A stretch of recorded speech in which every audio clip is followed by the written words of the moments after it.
Alright, grand return to Twitch. Hello everyone, this is MikeBot37, and this is the Ace Investigations collection. This is gonna be, I'm looking forward to this, and I gotta like get that off the screen. There we go. So I am coming down for a bit of a cold, so sorry if my voice is still not 100%. You hear me like clearing my throat at points. I'll try to quiet that a bit. But yeah, Ace Investigations, the old DS duology featuring Miles Edgeworth at the start. I never played these games, so this is a new game for me. Never played this before.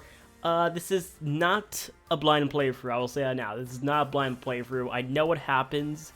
I know the major story points in the game. I've never actually played the game before, nor do I know all bits of gameplay, so for the most part, when it comes to like the computations and stuff, I'm gonna have no clue what I'm doing. So yeah, that's gonna be entirely new to me. So basically, these are two games featuring Miles Edgeworth, the main prosecutor in the Phoenix Wright Ace Attorney trilogy.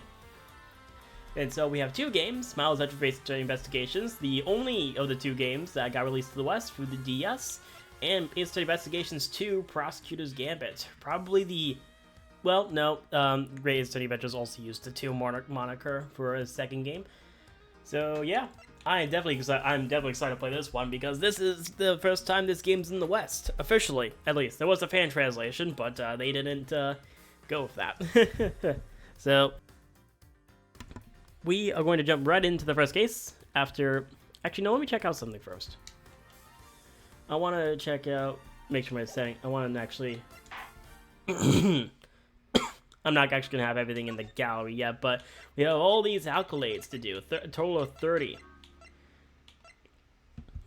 This is the main one I'm excited to do. Like, how could you, sir, for saying the worst thing possible to Eustace during his mind chess match in episode 5? This is going to be hilarious.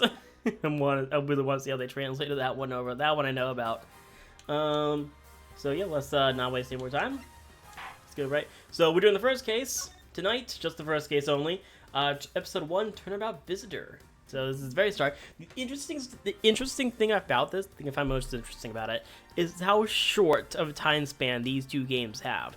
They literally take place over the course of like 2 weeks. And that's not like just a choice. They have to do that because this happens the same year as Phoenix loses his badge in April. So, and this takes place between Trial of Tribulations and that case. So they have to do these two games pretty quickly in the timeline because they can't afford to like span this out for months. Because I guess they can't really have Edgeworth react to any of that because this is not Phoenix's game. He's not supposed to be here. So, let's get started.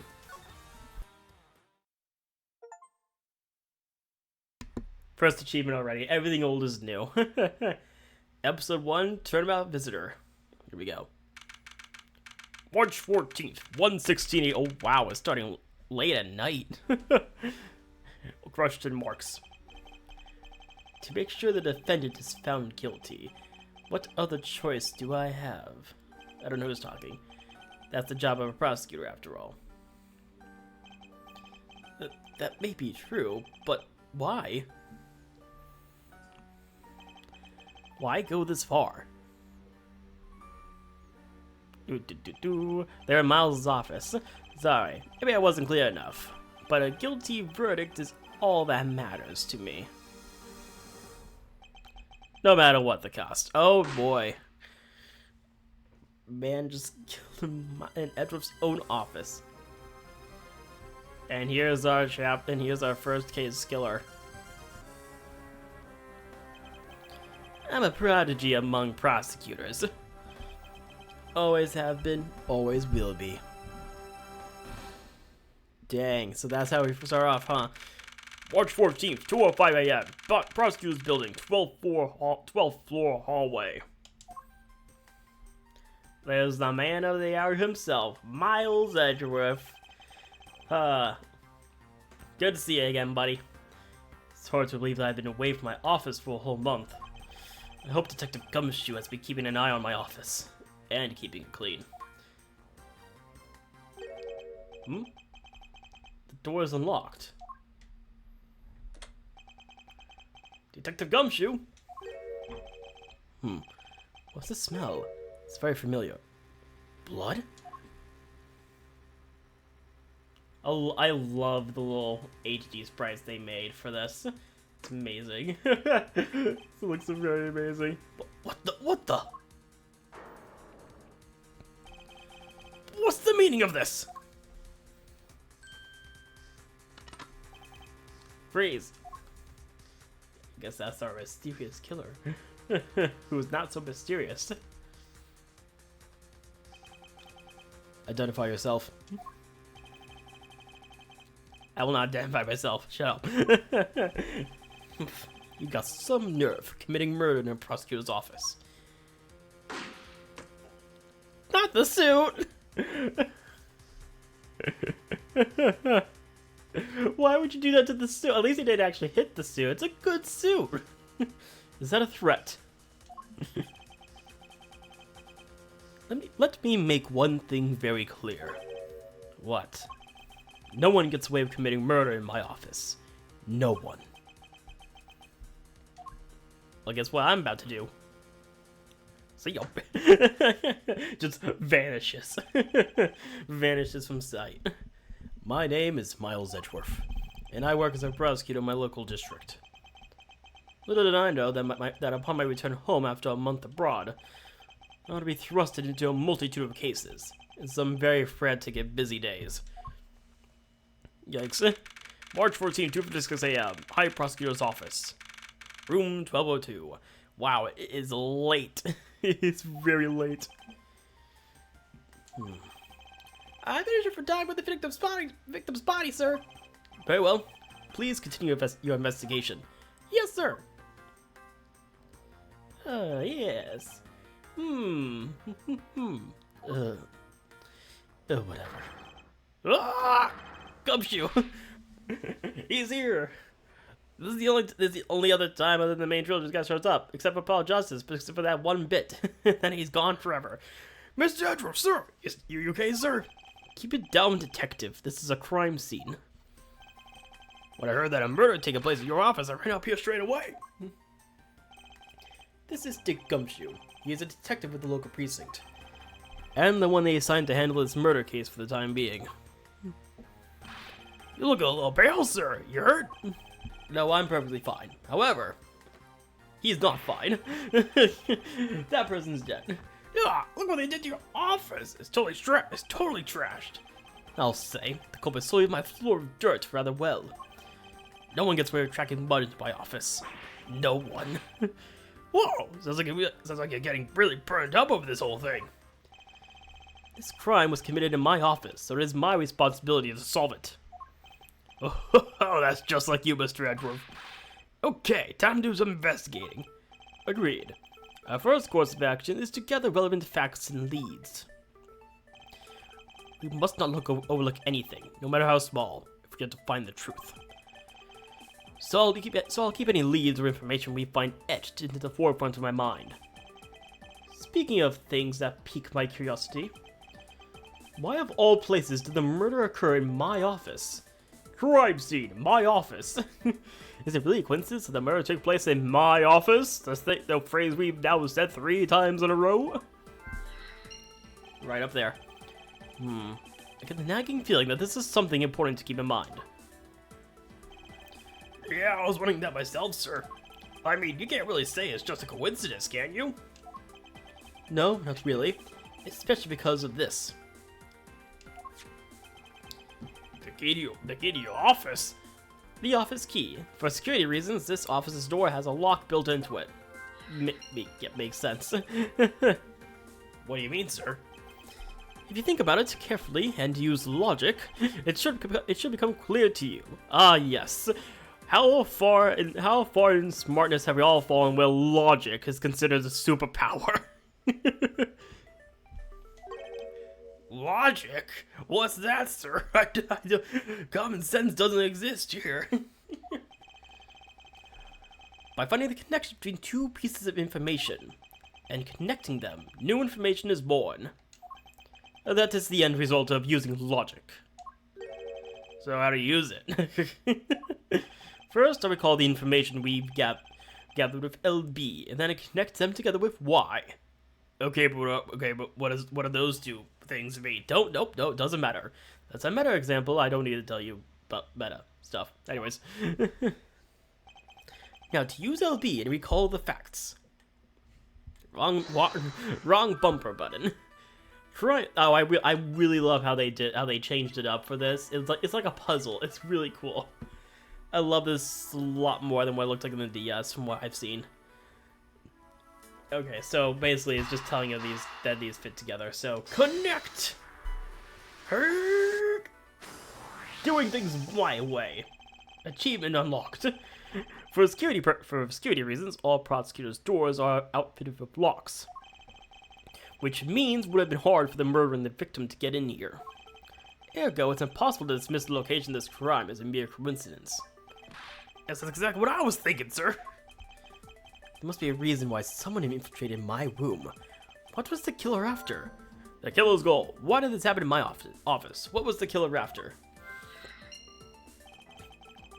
You're really on the ball today, Mr. Edgeworth. That's some beautiful logic, sir. I love this. Yes, well, when you follow leads to the conclusion, only the truth remains. However, if the information doesn't line up properly, I may stray far from the truth as well. But if I think carefully before placing leads together, the logic should flow. Well, we don't really have to worry about it that way now, because we only have one bit of logic to use. I missed the line, doesn't matter. Yes, sir! This is the log, right? Oh, no, it's my organizer! This is where everything's kept. So we got my badge, proof of my profession. I prefer to keep it in my pocket. And then profiles, we have two. We have no clue. This random man who we do not know anything about. And then Gumshoe, because of course we know about him. So this is just organizer. Very different from the court record. Begin investigation! The basis of any good investigation is to examine everything, sir. I know that, and when I want to examine something, I simply use A when I'm next to it. Oh, you ever feel lost and want to talk? Just use Y, okay? I'll give you great precise advice of an ace investigator, sir. Something to try later if I have free time, I suppose. So this is... Okay, so Gumshoe's with us for this, so if you want to talk to him, you just press Y. So let's, I really love... I gotta say, I really love the way these, sprites look. It's amazing. They really went all out with it. Okay. Let's see. I guess, I mean, obviously we have to start with the gun. Because this is your... You called, sir? Oh. Sorry. Oh, wait. Gumshoe, the time has come. Witness my badge. Your prosecutor's badge is really tiny compared to my police badge. Oh, but it's really cool, sir. Much cooler than my badge could ever be. There's no need to suck up to me, detective. You always gotta present the badge. Anyways, so gotta check that. What have we here? Could this perhaps be the murder weapon? If so, it would mean that the killer made their escape after disposing of the gun here. I think I've seen one of these before. Care to enlighten me as to where? Oh, I know. I was issued the exact same model, I think. Detective, I don't really like guns all that much. I mean, they're really dangerous. But now that I think about it, you do see this model around the precinct a lot, sir. I don't use mine much, except in emergencies, so that's why I didn't recognize it. So it's the same type of revolver as the ones used by this precinct's detectives. Revolver, found in the crime scene, is the same model as those used by precinct detectives. Into the logic. So, wait, would that like connect if I tried it? Killer's goal. Well, that's the goal. This is what they use. So those wouldn't really fit at all. Oh, this is probably so we can find out the name. This is probably gonna be the chest. Yeah. Ouch, they even knocked over your chest set. I had it all set up waiting for you got back. Think we could play a few games. I had no idea you were interested in chess. I'm actually pretty good at checkers, so I thought I'd give you a chess to try. In that case, I suppose I can get some time aside after we solve this case. I don't expect the games... Sorry. Oh, there's a spider in my room. Ah! Hang on 1 second. Gotta get the spider.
Alright, it's all good. I got the spider. that really got me going there for a moment. Sorry about that. Anyways, though I don't expect the games to tax my mental ability much. The files are all over the floor, sir. They probably fell during the struggle between the victim and his killer. Signs of a struggle. The files are a mess pointing to a struggle between the victim and killer.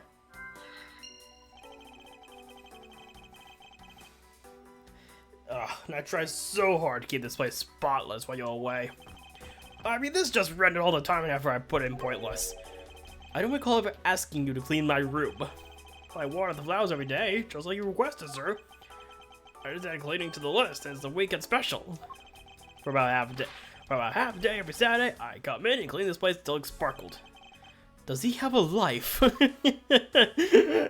Gumshoe, the man with no life outside of assisting Edgeworth. They finished photographing the body, so it should be alright to examine this area. Run west until I've inspected every suspicious looking nook and cranny. Go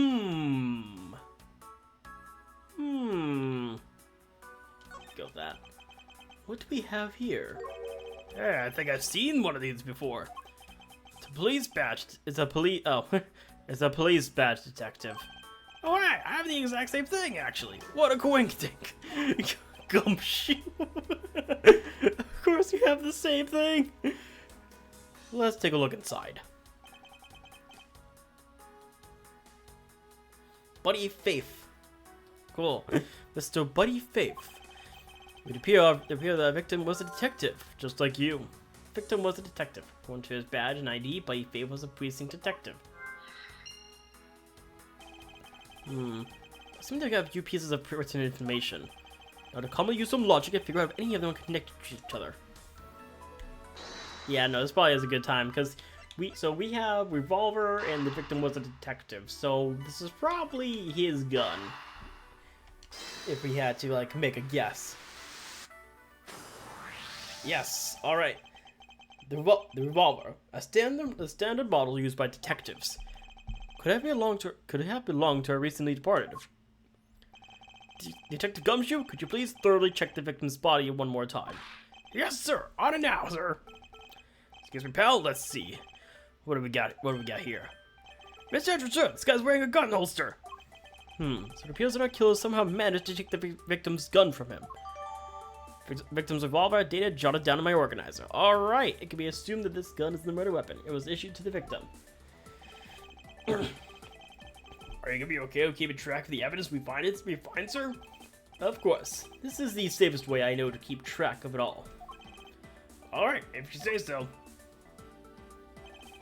I log any and all evidence I find in my organizer. When I want to re-examine a piece, I have but to press RB to open my organizer. It's like the court record, but a bit more personal, since I'm not actually going to be using it while we're in court, since we don't really go to court at all in this game. This is all investigations. Instant investigations, people! But the organizer isn't only for evidence. I keep people's profiles on hand in it too. It's probably a good idea to make a habit of checking the facts often. Let's see what else we can find out about this revolver. As I always say, you gotta look really carefully at each piece of evidence. You can use RS to rotate an object, and there's no such thing as a bad angle. Use LB and RB to zoom in and get out to get all the nitty gritty. Let's start with this, obviously. Yep, exactly as I thought. Looks like only one round was fired from this. Wow, so the killer killed the victim with just one shot. To wrestle the gun from him? Sounds like the guy knew how to handle it. Good on, Mr. Edgeworth. We have no proof now, but that is a distinct possibility. Cool. Hey, already checked that. I guess we check this. Let's get the body of once over. Let's put it all over his lower abdominal area. Looks like the bullet bad. Ah, man, Gumshoe's voice is just making my throat all scratchy. Looks like the bullet passed bleeding through his stomach area, sir. In other words, he was shot. Yep. Until the autopsy's done, I don't think we'll know much more than that. Please have the body sent to the morgue once they're done processing their crime scene. Okay, crime scene notes started on my organizer. Bullet went clean through the victim's abdomen. The body was found at around 2:05 a.m. I guess this is about all we're going to find out. We just send the body to Autumn. Jim! Jim! Why? He just jumps to his side. Hello, killer. What? Why? Oh, why? How could this have happened to a guy like you? Ugh. Are you alright? Hand on shoulder. I'm not the best one to give comfort, but I'll give it when necessary. Don't touch me! Leave me alone! Just let me be! Sorry, but I can't do that. The investigation is still ongoing, so please refrain from touching the body. The body? The body? Don't talk about him like he's just some lump of flesh. Look at him. Jim looks like he's turned in for the night. Sure. Just a blood-stained suit, pal. Well, my manners. Aren't you that prosecutor?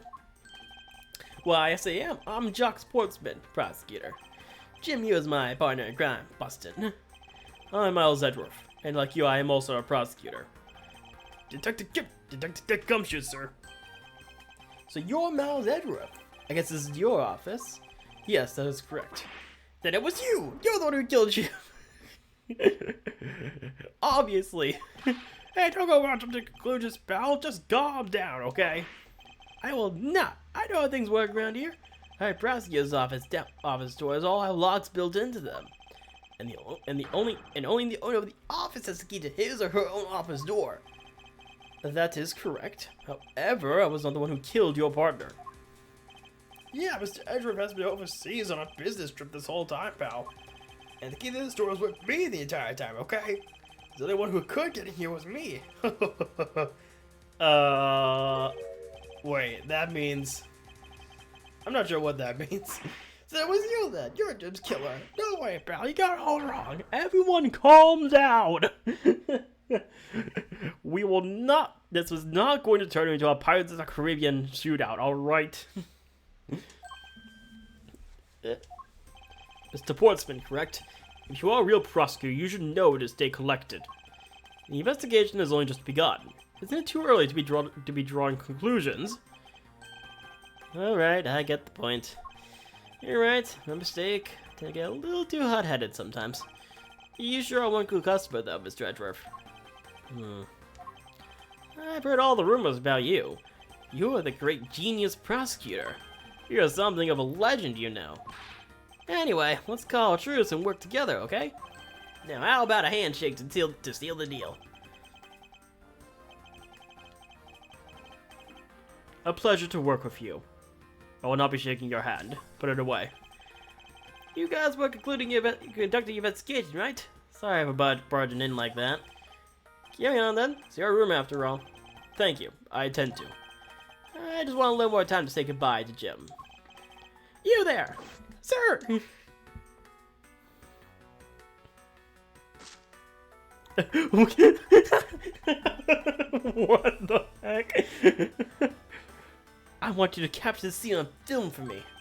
My final farewell to my partner, Jim. What is this, a newspaper? I should probably give them some space. I'm gonna examine the suit now. Whoops. Info I've gathered. Seem to have picked up a few good leads. Also, you're gonna do that thing you do with all that information, right? What are you babbling about? The brainy thing you were talking about just a few minutes ago, sir. Logic. You said that you could look at all your leads and info by pressing LB. Then you pick the ones that seem related with A and connect them with Y. That's your way of investigating, right, sir? Yes, which is why this exercise in my explaining my own method was unnecessary. Okay, then how about I explain my logic to you next? That is even more necessary. Notice anything? Is there anything you noticed that you'd like to share, Detective Gumshoe? I rushed over here as soon as I heard there was a murder in your office, sir. The investigation's just got started, so I guess there's not much else to say. So, you're the one that found the body, Mr. Edgeworth? Unfortunately, upon my return, I found my office door to be unlocked. And what awaited me inside was this whole messy affair. Ouch, that's rough. Even though I left the security of this room to a certain detective. Sorry, sir. I assume you understand how to conduct investigations, Detective Gumshoe? Of course, sir. Examine anything and everything with A. By checking various things out, we can gather all sorts of evidence and information. You can see the evidence we've collected with R and B. For information and leads, it's LB. That's it. Great job, sir. Deductive reasonable is the way to go. It's called deductive reasoning, detective. Clearly, it's something you lack. Gumshoe is just gonna be getting burned a lot this whole case. We'll help him though. He's a good detective. He's the best detective. Anyways, suit. Ah, your jacket, sir. What's it doing on the floor?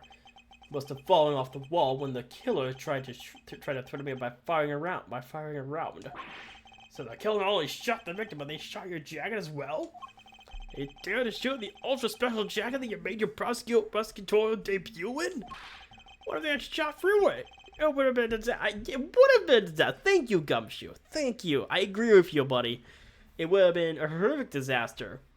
Emma Sky would also not be very happy to have learned that. It's not worth getting worked up over, detective. Not when there's something more here. Like what? I take it you haven't noticed it yet, Detective. There is a giant contradiction right here in front of us. Really? Oh, I think I know what I was talking about. Did I say contradiction? He must be rubbing off on me. I'm starting to sound like him.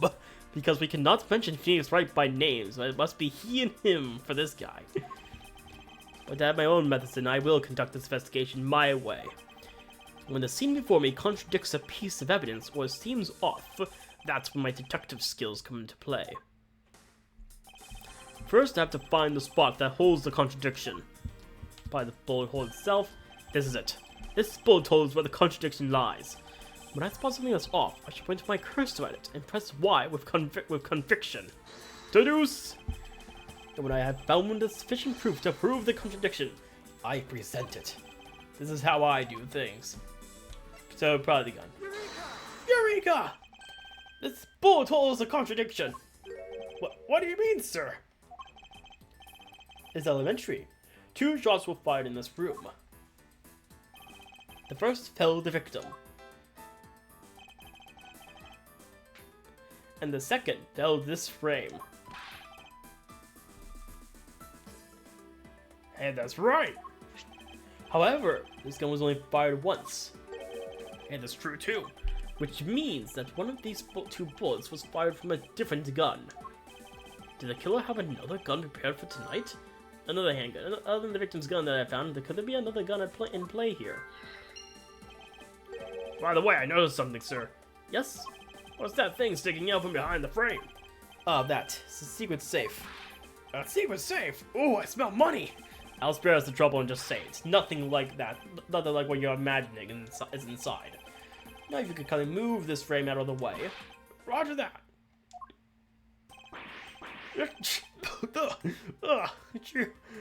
Talk about dusty.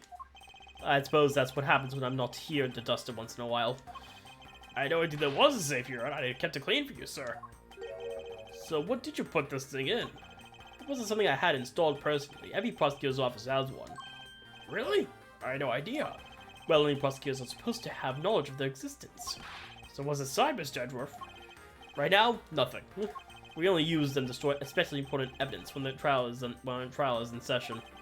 That's it? Talk about squashing my hopes and dreams. There could have been $50 in that, pal. I meant to ask David again about that a while ago, but it never came. Secret safe jotted down by organizer. One twist I expect every suspicious nook and cranny probably this. Now this is odd. Found something, sir? This keypad. Don't you find it to be a bit too clean? Yeah, there's a thick layer of dust all around it, but not on the keypad itself.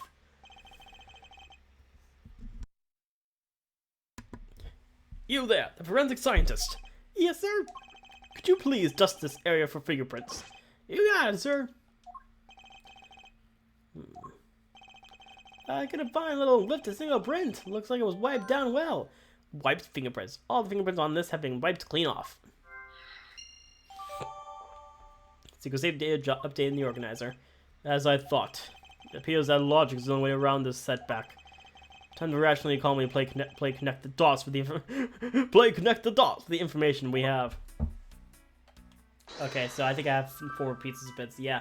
The killer's goal. Wiped fingerprints. Signs of struggle. Another handgun. I wonder, probably, would these connect? Yes! Alright.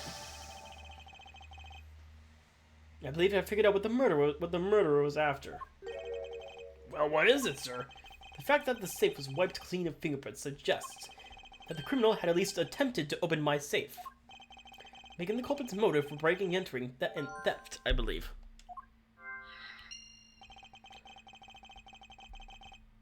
I wonder if knowing that the motive behind this break-in was theft changes what the other pieces of information can tell me about this crime. Oh boy. Probably this, because they'd have to be searching the room, right? So, yeah, so they looked behind the bookcase to see if there was anything. There is a possibility that the fire splayed on the floor are not the result of a struggle between the victim and his killer. Oh, you mean like it could be from when the killer tried to find them, sir? Precisely. We need to figure out if any of the files have been stolen. Yes, sir. We're gonna shelf files like you've never seen before, even in the library. Sure. Let's give that a try. Why do all the good ones always die young? Surely you must ponder it every once in a while, Mr. Edgeworth. No matter how much we lament, the dead will not come back to life. All we can do is search for the truth. And? Oh, wrong character. And? So what are we supposed to do? How do we go about finding the truth? First, you calmly restore the files to the rightful place. You got it! Here, let me help. So this file goes here, and that book goes there. You should know a lot about where things go. It's by being Mr. Edgeworth's office. Because I'm the one who keeps it tidy, pal. Okay, done! It appears that the murder was definitely committed here. Ugh, the bloodstains on the bookshelf are still fresh. It's suspected the victim was killed in a standing position, hence the prints on the shelf.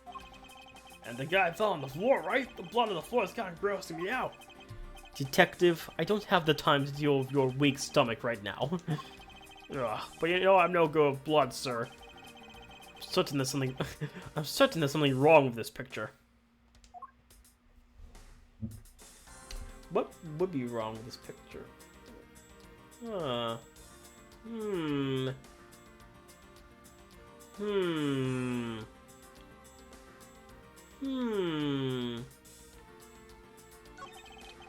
feels like the victim was in a sitting position here after being shot.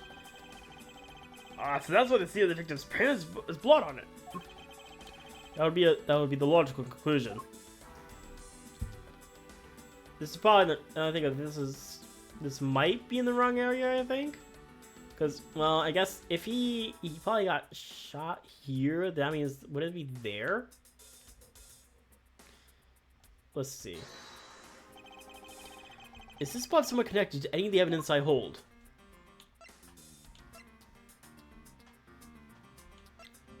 I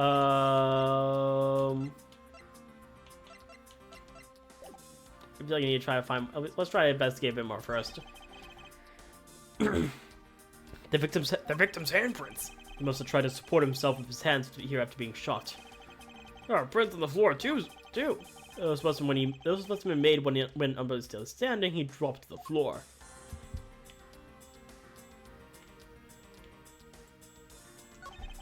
So that's where the bullet lodged itself after went for the victim, huh? The bullet being lodged so squarely in the file's spine indicates that the files were ransacked after the shooting had occurred. And I guess the victim was moved because he was in the killer's way. So that if he was shot, that means the files will actually be up here, not down. Okay, so Gumshoe got a little messed up though. Just as they should be, sir. Doesn't look like anything's missing. Although it does look like the killers moved the body to flip through my shelves. I wonder if they found what they were looking for.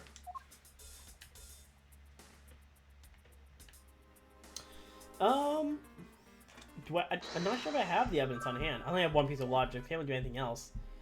But there's probably something here I can deduce with. It'd probably be would it be the crime scene notes? Would it be the victim's revolver?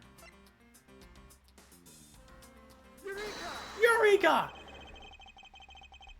There is clearly a contradiction here with this bullet hole. What do you mean, sir? You don't see. Okay, so this is white. This is right. Quite simply, the bullet hole itself is too low. If the victim was shot in the stomach, the hole should be much higher up. But the guy was shot while he was sitting or lying down, sir. That would be illogical. The victim leaned against this shelf here after being shot, which suggests that he was standing when he was shot. Then that means... Wait, what does that mean, sir? It means you need to use your brain every once in a while instead of mind, detective. In any case, it means someone made a faulty assumption. And it was from this mistake that our current contradiction was born. What is the faulty assumption that caused this problem with the bullet hole's position? The order of the files. I believe the order of the files is a bit off. You mean I put them back in the wrong order just now? Hey, actually, I think the labels of the files are wrong, sir. Oh?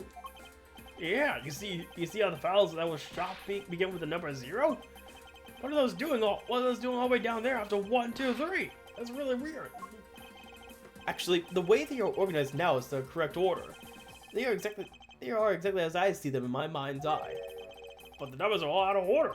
Those with white binders are special, so they are arranged a little differently. But from this, we know that the files were not in this order when the crime occurred. Ha! So that's it. I believe the killer made the same incorrect assumption you just did, Detective. Let's rearrange the files in numerical order and see what we find out. You think it'd be okay to prop the body back up at hours before it was moved?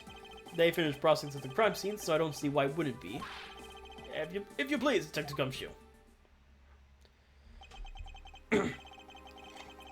As I suspected, the bolt hole is now where it should logically be. The killer went through my files first before shooting Mr. Faith.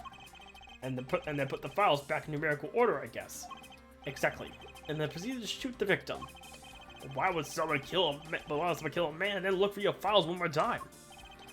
Puzzling indeed. The files were thrown into this way twice, once before and once after the crime. But why? Well, rearranged my files twice, once before and once after the murder. Why? Now the crime scene is as it was at the time of the murder. It's time to give it another look. Is that Gumshoe's name upside down right there? Way to go, guys. What is that? Why does it say Gumshoe on there in blood? I see that's some incredibly incriminating evidence. Yes, indicative of criminal activity indeed. No, wait, there's gotta be some mistake. Mr. Edgeworth, sir, help me. Say something, sir. It appears that one of my files was stolen. Is that all, sir? What about me and my situation? Is this what the killer was really after? Stolen file data drive down my organizer. Alright. Investigation complete! Gumshoe is not happy. Gumshoe is very ready to, like, fight for his innocence. I actually really like that. That's pretty cool spread. It looks like Jim was able to leave us the name of his killer in the end. And this most important message managed to reach us. I'm telling you, it wasn't me! You can't be terribly pleased to hear that your beloved partner is the guilty party. If you are going to accuse Detective Gumshoe of being the culprit, I sincerely hope you have some proof to back it up. Jim's words, they're more than enough, wouldn't you say? If that's how you want to play it, then at least allow me to understand your reasoning. You got it. Time for discount cross-examination. I don't like this one bit. There's something strange about this man's attitude. There must be some sort of flaw in his logic waiting for me to dig out. Mr. Edgeworth, what are you going to do? What I always do in court. I'm going to cross-examine him. One way or another, I'll expose the flaw in his law. What do you mean? What do you always? You never cross-examine. You only cross-examined one time, and that was like in Bridge to Turnabout with Larry. Anyways, one way or another, I'll expose the flaw in his logic with this technique. Oh, how do you do that? Can you explain to me, sir? Might as well. Alright, first let's listen to the witness's testimony. If I find a flaw in the testimony, something that contradicts the evidence, I open my organizer with RB and present the piece of contradictory evidence. To present something, I simply use Y, but that's old news. But it's not like it's gonna be a flaw in the testimony every time, right? Correct, and at those times, I need to press the witness with LB. Sometimes by pressing, I can draw out new information, and new or modified testimony. Like again, sir, I'm sure it's right to technique out during investigations too. Very well. I'll even show you how it's done. Now watch carefully. Argument. What, Mr. Portsmouth logic. Detective Gumshoe, you stole Jim's gun from him and shot him dead. Furthermore, you messed up the files to make it look like you had committed theft instead. That's when you moved Jim's body that was sitting in the front of the bookshelf. But thanks to that, you didn't notice the bloody letters his body was hiding. And it will be by his final words that you will be brought to justice. You intend to argue that the victim's dying message points to his killer. When has that ever actually led to the killer before in these cases? That's never actually led to the killer before. I can hear Jim's voice, and he's called for his killer's arrest. Are you sure you're not mishearing his words, Mr. Portsman? There's no way Detective Gumshoe is the culprit here. I will find the flaw in this man's logic, and expose it with credible evidence. Mr. Portsman logic. Yeah. So, stole Jim's gun from him and shot him dead. Furthermore, you messed the files to make it look like you had committed the instead. That's why you moved his body. It was sitting in front of the bookshelf.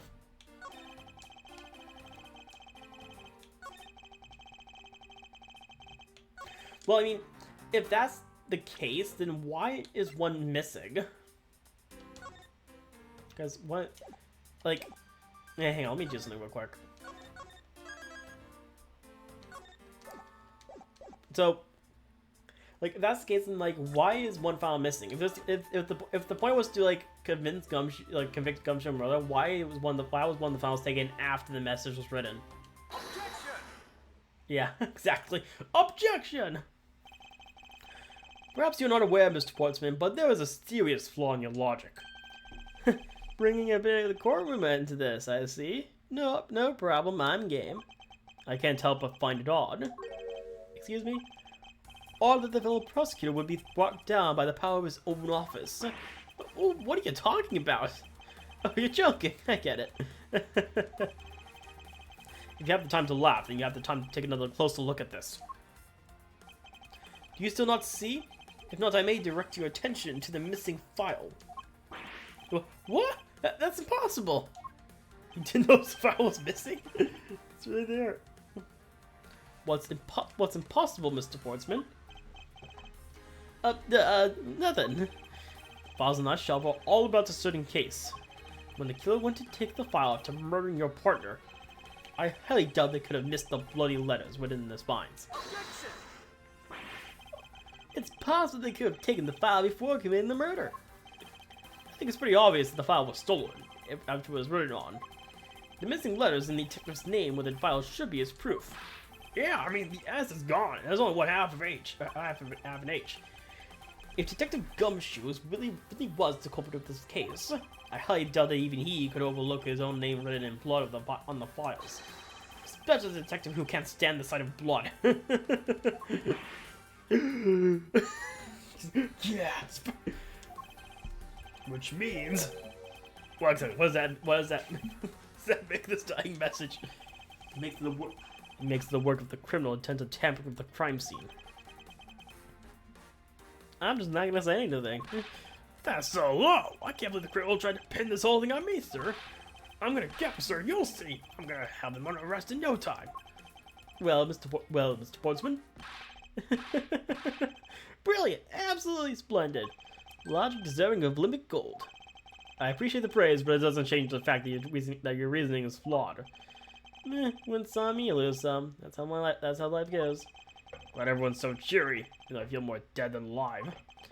But you know, it really is a shame. I really didn't want to have to bring this up, however. What is it? What is it this time? You're still after me, pal?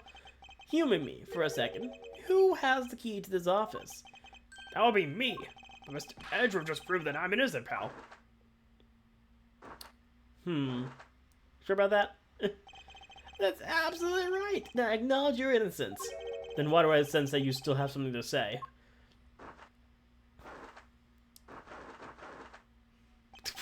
What's all the jacket? Well, I was thinking, did you know there is one other person who has a key to this office? One other person. Love that. Hey, you there. Yes, sir. What is it, sir? Would you kindly fetch it and escort that lovely young lady here for me? A lady? The girl is a member of this building's security. Think of her as a material witness. Security? Did you say security? No, stop it, pal. Don't. He knows who this is. I mean, I know who this is, but Gumshoe definitely knows who it is. What's wrong with him all of a sudden? Maggie Bird, she's back, and Gumshoe's like, oh, he did it. I believe she knew used no interjection. I have called upon Miss Maggie Bird, a member of security. Good Detective Gumshoe, sir. Maggie. Miss Bird is a security guard on watch tonight. I see. And your point is? My point is that she could very well have used it. And by it, I mean the master key, which can open all the office doors in this building. What? What? If you're not the guilty party, Gumshoe, then the only other person with the access to this room is Miss Bird. How dare you! I'll never sneak into someone's room. That's right. Refuse to believe that Maggie is a culprit, pal. No, it was me. That's right. I did it. Can we take that as a confession, detective? No, well, it wasn't really me, but it definitely wasn't Maggie, pal. So, yeah, it was me. If it was, you'd have no problems with that, right? Please refrain. Please refrain from falling off the handle, detective. There's no need for such theatrics or self-sacrificing. Listen to your boss, detective. He understands what I'm saying here. That girl is the only one who could have committed the crime, and for one simple reason. And we're back to this again. What does he have to say this time? Reason for suspicion. It's pretty obvious that Miss Bird snuck into your room using the master key. I mean, if Detective Gumshoe isn't the one who opened the door, then that leaves only Miss Bird as our prime suspect. On top of which, she knows our good detectives, doesn't she? Make it all the more probable that she was the one who faked the dying message. You may now applause and give me my gold medal. So you're saying she used the master key? Master key job diamond organizer. This can open every office door. It's used controlled by security staff. Incredibly incriminating evidence, wouldn't you say? That's what you claimed about the evidence earlier as well. That was then. This is now. The flow of a good match always changes during a rally. It's all about your reflexes and reaction time, especially for an athlete like me. Wonder if there was anyone else other than Miss Bird who could have used the master key. It seems that the only way to get Mr. Portsman to give me more details is to press him. So, thank you for the little tip there. Rebuttal! So, let's start pressing things. Hold it! Are you sure Miss Bird is the only member of security who could have used the master key? There's only one person on staff at this time of night, and tonight she's it. Isn't that right, Miss Bird? That's true, but I wasn't able to use the master key at the time of the crime, sir. Wasn't able to. What's that supposed to mean? Yes, moving on. I hate to get sidetracked by something unrelated. What do I mean unrelated? I want to hear what she has to say, pal. But you can't really trust her not to tell lies, plus I hate wasting time. Should I hear Miss Bird out? Ask more details. Not so fast. I too am interested in hearing what Miss Bird has to say. Didn't I just save you a waste of time? We don't need to hear her lies. I'll be the judge of that. Miss Bird, if you please. I discovered that the master key was missing around about 1 a.m., sir. What do you mean by missing? As in, it wasn't anyone in the security booth, sir. The killer must have stolen it. Mr. Portsman, I believe this to be an important piece of testimony, don't you? Keeping it someone like you would be taken in by such words. I'm not lying, sir. Objection! If that's the case, then I'd like to know why you have the master key now. I don't quite know. It just reappeared all of a sudden, sir. Unlikely story. Anyways, you prove that the key was stolen to begin with. Do we have any, security footage or anything? I guess not. But you just forgot where you put it and then found it again. I never lose things. I can really guarantee that. With me, something disappears, it's usually because someone stole it. Yeah, pal, trust me, you don't want to test just how bad our luck is. Gumshoe, why would you say that? If you're trying to earn points for a Gumshoe, you do not want to bring up bad luck. Unfortunately, I can't deem this piece of testimony as conclusive. Glad you gave us that. I mean, glad we heard it out at least. Yeah, but you still haven't established Maggie's motive for breaking into Mr. Edgeworth's office. A motive? Didn't we already establish that it was theft? I mean, the culprit clearly went through the bookshelves and at least tried to save. It is as Mr. Portsman says, Detective. I can't ignore the fact that all the evidence points towards a motive of theft. But I'm not done taking blows. It's time to counterattack with a few facts of my own. Her attempts to mess up shelves to wipe down, I'd say, thievery. So, okay, so wait, this is like a new thing here. Because she isn't, well,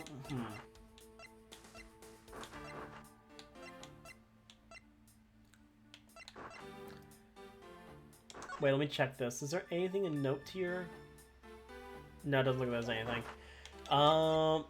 So this is a new statement, so is there anything I can actually use here? I wonder if... I wonder if this is, like, contradictory here. Do I want to try that? I think I can afford losing a bit of HP if this is wrong. Yeah, no, that's wrong. Whoops. Which part do you have an objection to? It's... Yes, well... Stay cool, Mr. Edgeworth. You're no good when you're all flustered. The detective's right, for a change. How did it come to this? Calm down, Miles. Listen carefully and think everything through a bit more rationally. So, yeah, let's move on. And that leaves only Miss Bird as our prime suspect. I'm just gonna press everything, 'cause why not? I concur with the culprit's motive. I concur that the culprit's motive appears to have been thievery. However, glad to hear that the great Miles Edgeworth is in agreement with old me. However, with regard to the investigation of the bookshelves in the safe, hey, good thing you can ask him my opinion on the matter. Would it be too much for you to allow me to complete a full sentence? I guess not. I thought we had established Detective Gumshoe's innocence pretty thoroughly. It was just a theory, one hypothesis among the many possibilities. I mean, I had my doubts about Miss Bird from the very beginning. If that's the case, then why didn't you mention her first? No, don't make that face. See, there goes the truth, running the other way. Let's pick up the pace and see if we can't catch up to it. I don't think you're catching my drift. But we're in agreement. The detective isn't the killer, right? If so, then I hope you'll understand when I say that since she's the only one who could have opened your office door, at least as our prime suspect, top of which she knows the good detective, doesn't she? Making it all the more probable that she was the one who faked the dying message. Hold it. By dying message, you mean the bloody letters that spelled out Gumshoe. I figure that whoever wrote his name must have wanted to frame him. And just the act of choosing his name is proof enough the two knew each other well. Mr. Edgeworth, what are you waiting for? Hurry up and present some evidence. I would love to, but first we should listen to a bit more and digest what he is saying. And press him for more information. Okay, so I have to keep pressing him, huh?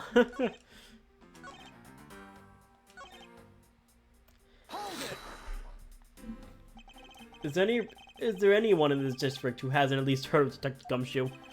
Good point, he's practically a celebrity among us prosecutors. Really? I never knew I was so talked about, sir. We're holding out collective breath, you know. When you screw up so badly that you're literally chased off the force. Wait, what? Is that true, Mr. Edgeworth?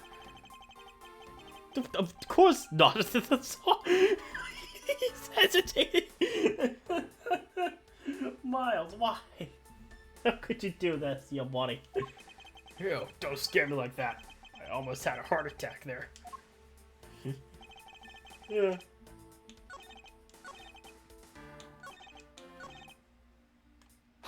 Hold it. Don't you think it's a bit early to be jumping to conclusions? Are you saying there's another way to open the door than with the master key? Oh, I get it. Perhaps you had a spare made for someone else. I'll have you know I have never made a spare. So what are you insinuating? Nothing. Guess I should have known better than to suggest that someone like you would. Okay, so I feel like this is a statement we have to present something at. Maybe. So would it be this? Objection! Nope. That's too much. I messed up 2 times now. Because I'm pretty sure I pressed every statement.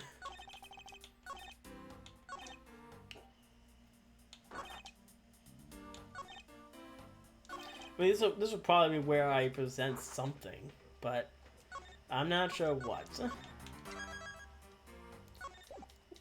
let's think about it.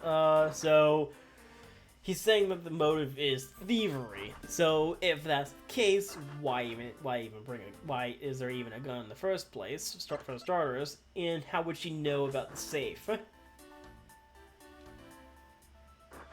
Yeah, because she's not supposed to know about the safe, so there's no way she would actually do that. Objection! There it is. That was the contradiction. Do you wish to continue insisting that Mr. Bird was set on stealing something? Why not? It's the truth, after all. It was also by your logic that we came to the whole thievery conclusion anyway. And that may be, but you must also be aware of the fact that the safe is a secret safe. The existence of which is only privy to prosecutors. Ah! I find it a little hard to believe that a hidden safe was part of her cunning plan. But she could have found it by accident while she was turning everything else upside down. I highly doubt that. I'd say the culprits knew exactly what they were looking for. After all, only the bookshelf and the safe were targeted. Yeah, even I didn't know about that safe, pal. And that means there's no way Maggie could have known about it either. Then what are you proposing? That the killer is a prosecutor? Interesting conclusion. That's definitely looking more and more probable. I just realized, is this like the... I can't tell which one's the arranged and which one's the original, to be honest, but yeah. What's wrong, Prosecutor? Do you have a different suspect in mind now? Curses, why? What made you... What? What's with the angry face all of a sudden? It's all my fault. What do you mean? It's Jim. He knew about the existence of the secret safes. What did you just say? We are partners, like it's several conjoined twins. That's why I told him. I told him on the secret safes. And what that means? Yeah, I know. I only just told him to. Obviously, I was wrong. It was wrong of me to tell him. I still can't quite believe it, but the thief who broke into your room was probably Jim.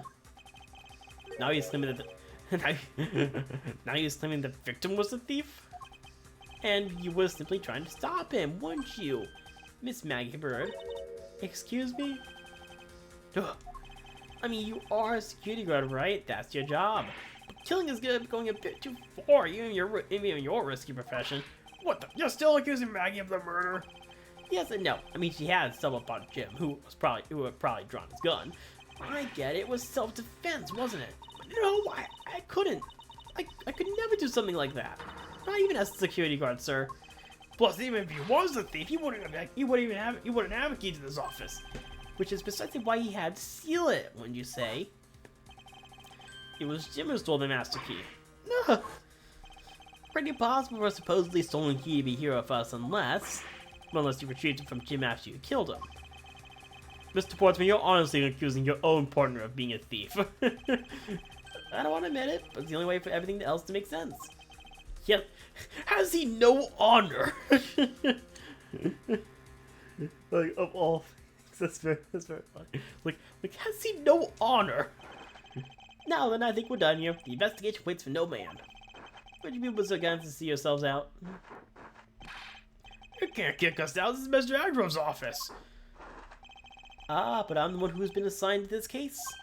You are all suspects to varying degrees, therefore ineligible to run this show. Since when was I a suspect? Listen, how many times do I have to say this? Maggie can't be the culprit. Detective Gumshoe, calm yourself. But sir, we have no choice but to accommodate his request. For now.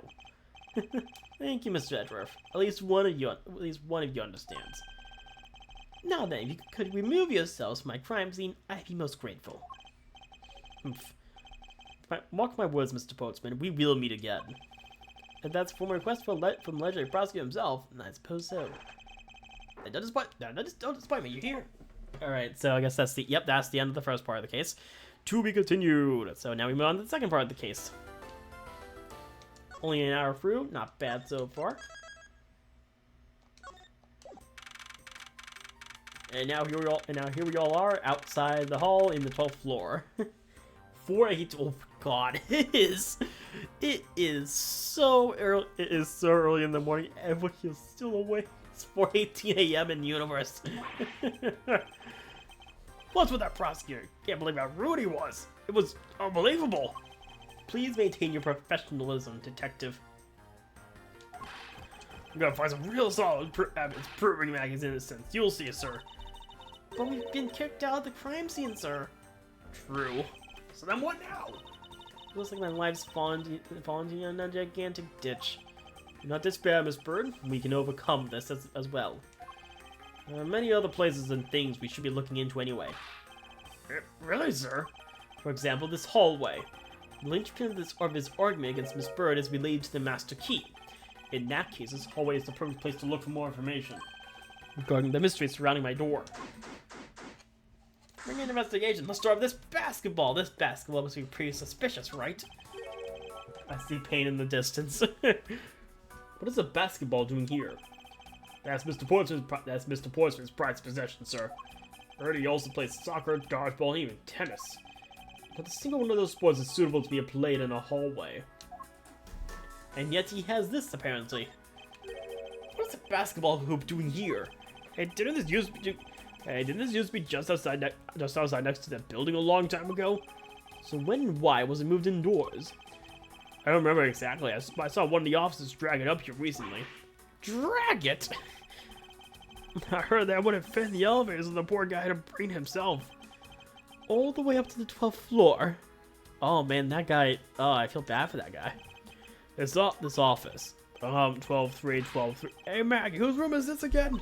It's Mr. Portsman, sir. So he's my new neighbor, so he's my new neighbor, I see. I suppose he moved in while I was away overseas. Okay, he's not gonna be a neighbor for long. Let's talk to Maggie. I was wondering if I may speak with you for a bit concerning this case. I've always been a big fan of the courtroom, but this is like a dream. A dream where I'm being cross-examined by the Miles Edgeworth. I can't let this chance pass me by. I must remember to ask her about the master key. I should jog remember by showing my notes to her with why. I want to talk for a sec. Can I talk first, or will it should just be starstruck? Have you ever met the victim before? Well, I've seen him a couple times before when I had to go to Mr. Mr. Portsman's office. Mr. Faith was always playing basketball with Mr. Portsman, sir. That sounds like fun. Just once, I'd love to play. Love to play with them. It sounds fun, but only person ever taking a shot with Mr. Portsman. All Mr. Faith ever did was pass him the ball, sir. On second thought, I don't think I'd fit in all that well with them. Miss Maggie Bird, correct? I take it that you are an acquaintance of the detective. She was under my supervision back when she was still on the force, sir.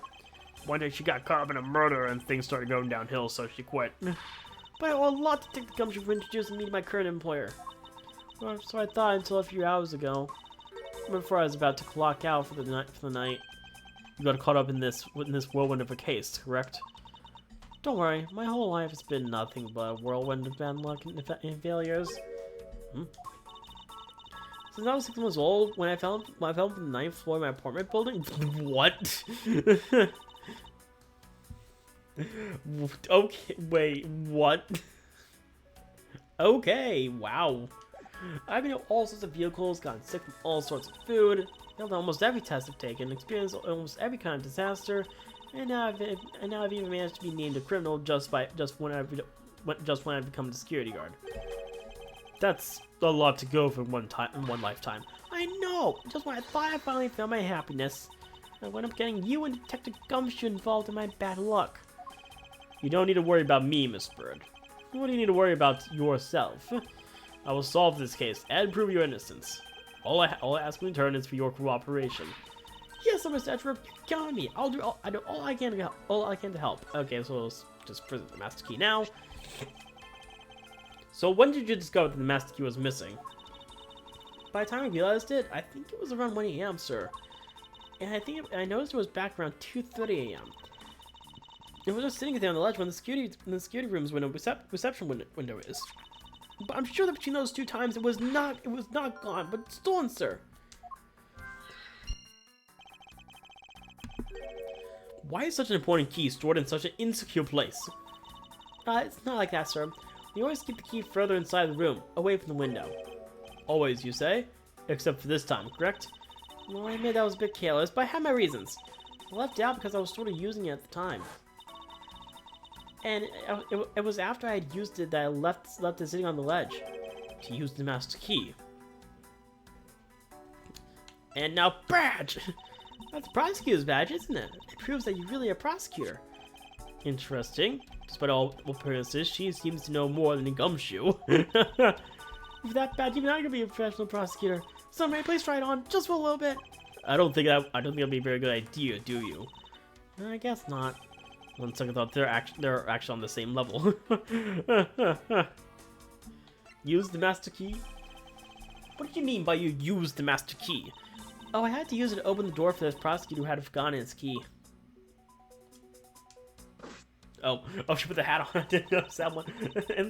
and salute. It's my job as a security guard, right? Ah! What is it? That's right, I just remembered. The prosecutor who forgot his key. It was Mr. Portsman, sir. What? Please tell me more, Miss Bird. Quickly. Forgetful Mr. Portsman. It was around 12 a.m. Mr. Portsman had forgotten his office key, so he came down to security, sir. And that's when you loaned the master key to him? No way! It's against regulations to loan the master key out to anyone. I walked Mr. Portsman to his office and opened the door for him personally, sir. I see. And then what happened after that? Well, he called me to come close to his office as he was leaving to go home. That was around 1:30 a.m. I think. So in summary, for the sake of one forgetful prosecutor, you used the master key twice tonight.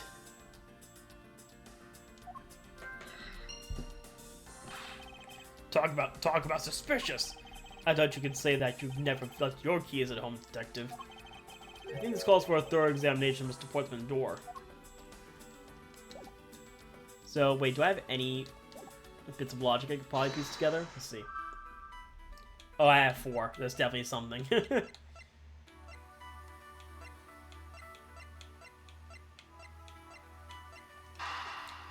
Would these connect? Probably. Both got the master keys, so probably. Yes! Alright. Miss Bird, I'm afraid there's a flaw in your story. What? No way, pal. I mean, sir... You see you locked Mr. Portsman's office around 1:30 a.m., correct? However, the master key had already been stolen at that time. Wow, nothing is funny, Mr. Edgeworth. You saw that contradiction like a pro. I totally forgot all about that, but thank you, I remember it now. You're right. It was around that very time that I realized the master key was missing. And? Well, I'm a security guard, sir. I can't just admit to losing the master key, could I? So I pretended to lock up his room, sir. You pretended? Yeah, I used my house key and made it look like I was locking up, sir. So in actuality, you never did relock the door then. And I thought that maybe I could go lock it after I found the key. Come to think of it, I guess the door still hasn't been locked properly. So the door should still be open then. Interesting. Very interesting. So that's probably something else we can do now. As for, let's talk to Payne first. Hello, Prosecutor Payne. Yeah, looks like you're in quite the pinch, Mr. Edgeworth. To be sure, murder within the walls of the prosecutor's office is no trifling matter. Must find, apprehend, and punish the killer accordingly post haste. Sounds like a messy case you got in your own hands. If you ever feel lost and need some advice, my door is always open. Oh gracious, I'll keep you all in mind. Who was this guy again? Doesn't remember Payne. I mean, it's nice they give him the cameo since he normally appears as your tutorial prosecutor anyway. So interesting for him to show up. Hello, Payne. Anyways.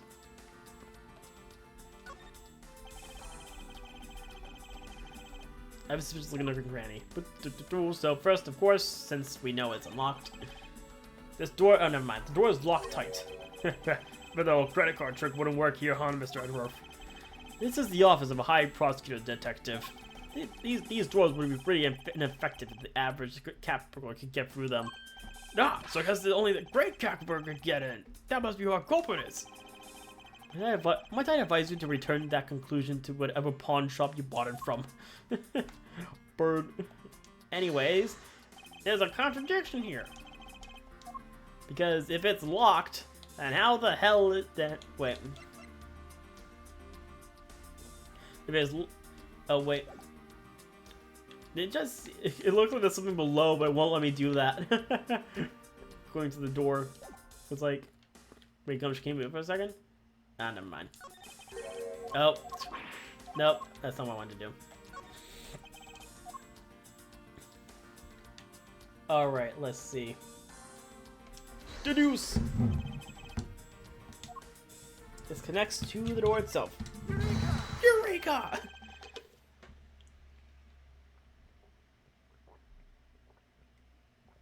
There's a contradiction here between reality and the evidence. If what Miss Bird has said is true, then why is this door locked tight?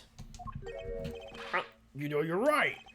Miss Bird, are you sure you didn't relock this door? I'm certain of it, sir.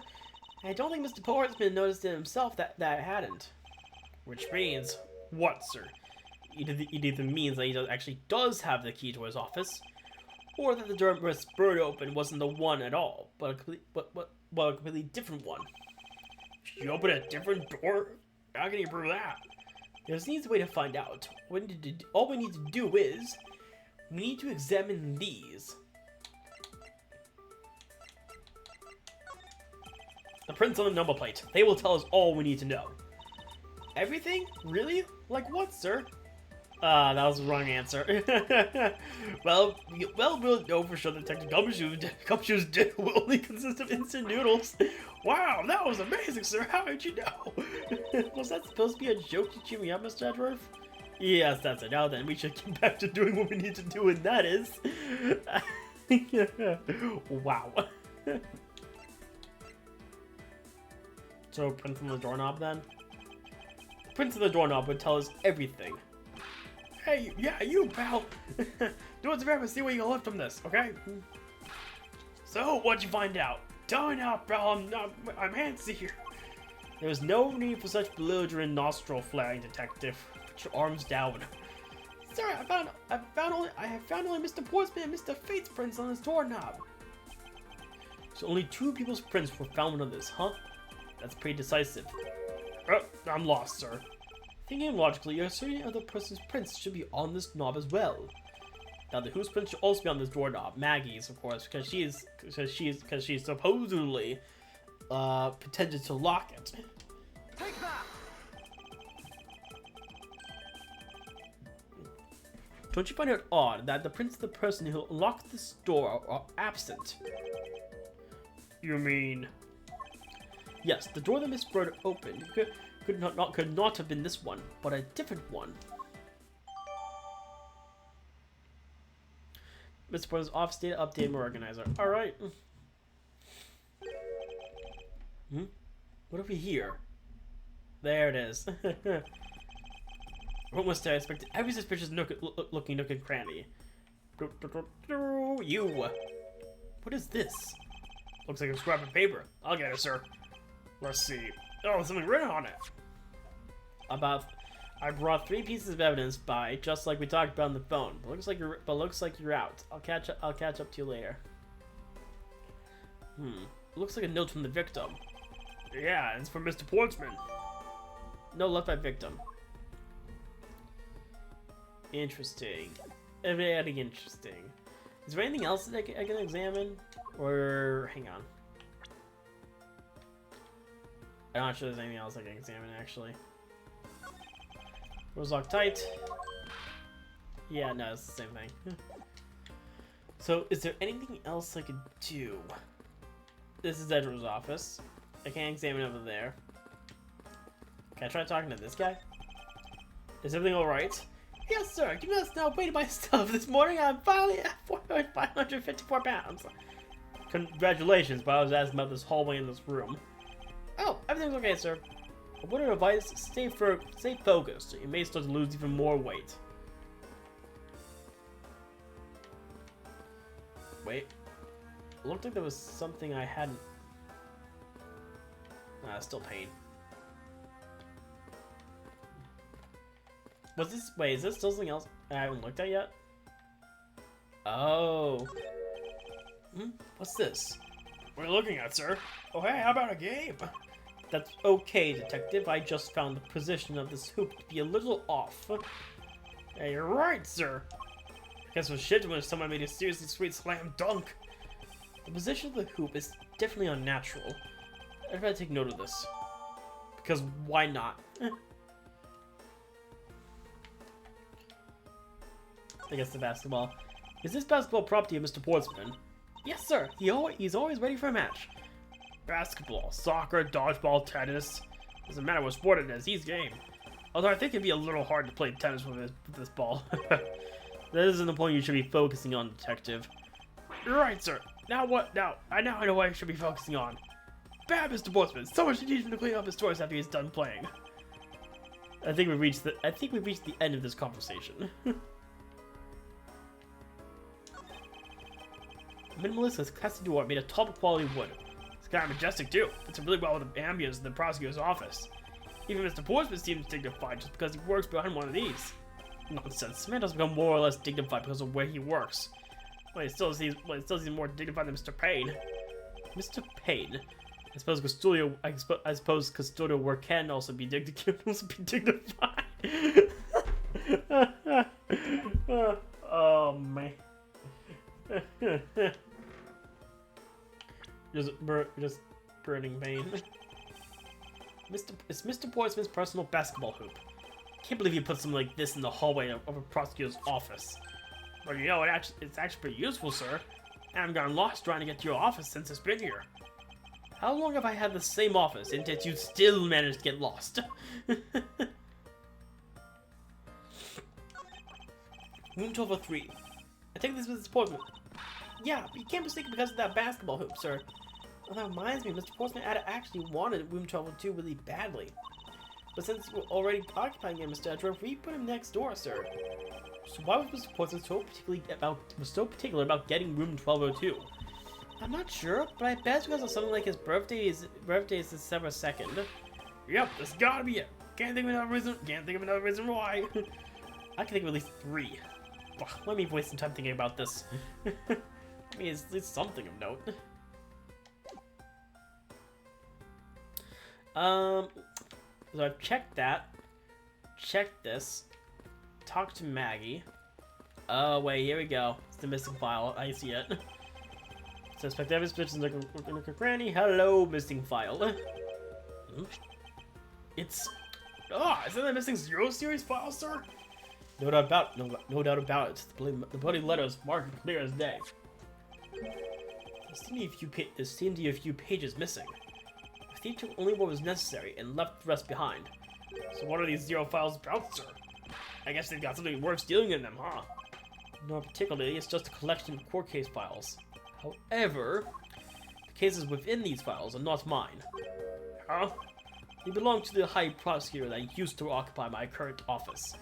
I have my reasons, but let's just say I was charged for keeping them as they were. And that reason, they must have also wanted the file for a specific reason, right? It would seem so. Only the pages related to that case from 10 years ago are missing. Wonder why anyone would care about such an old case. Old case, huh? Well-kept a high-quality sofa for his visitors. The stitching is excellent. Talk about luxury waiting area. These babies are also great for napping, you know. You would sleep even out here, Detective, in a hallway.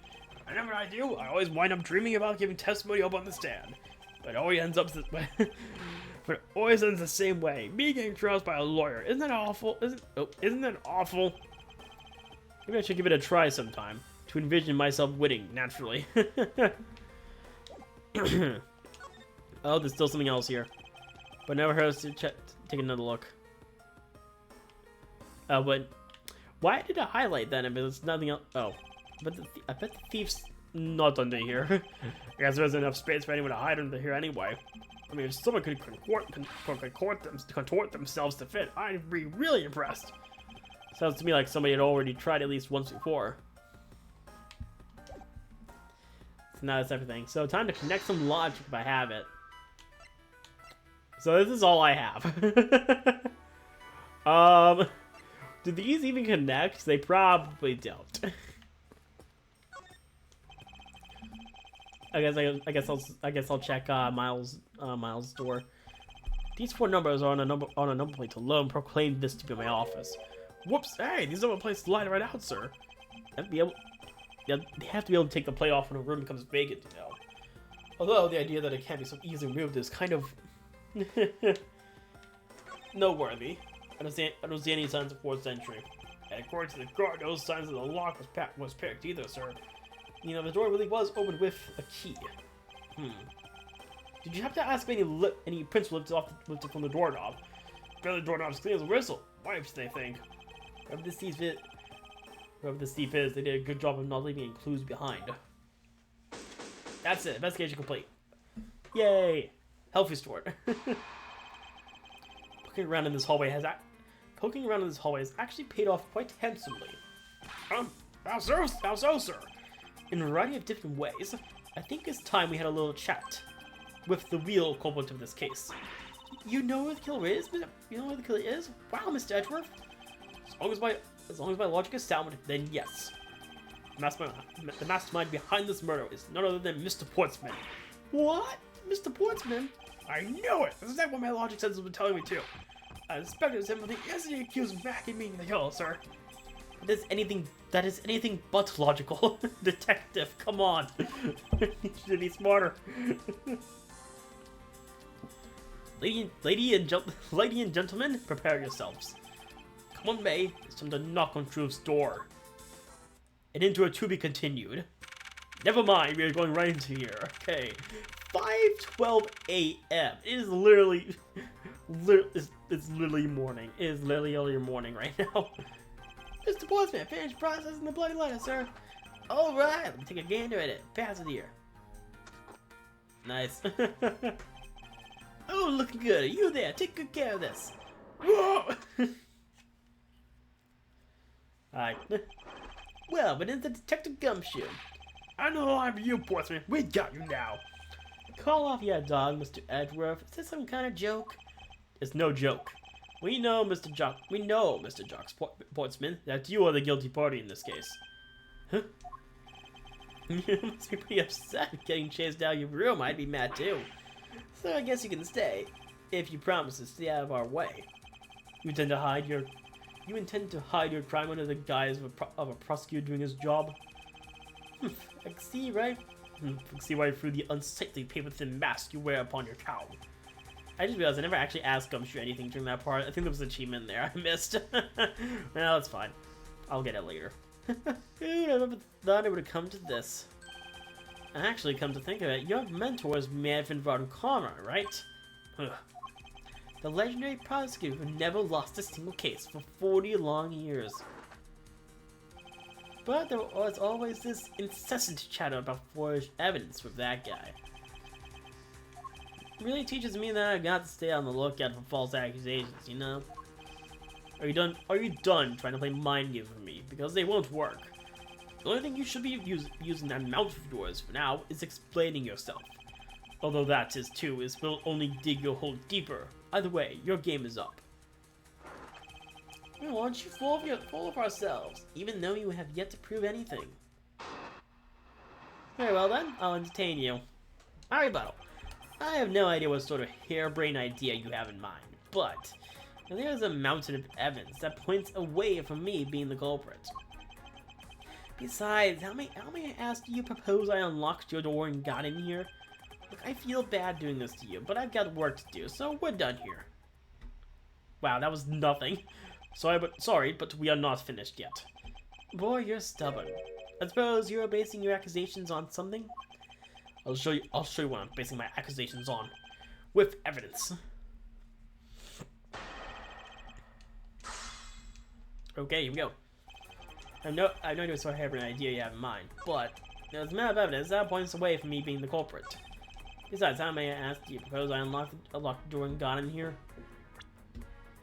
Do we have the evidence of Mackie's thing yet?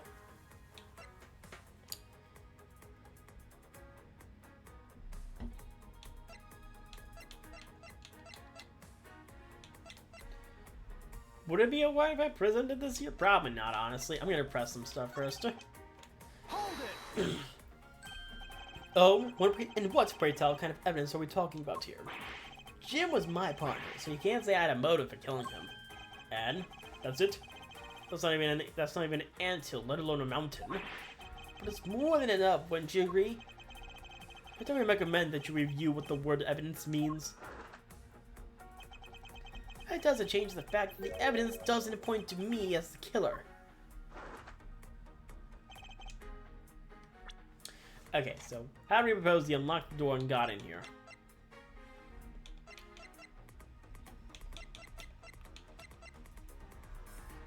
I mean, I guess we just use the master key.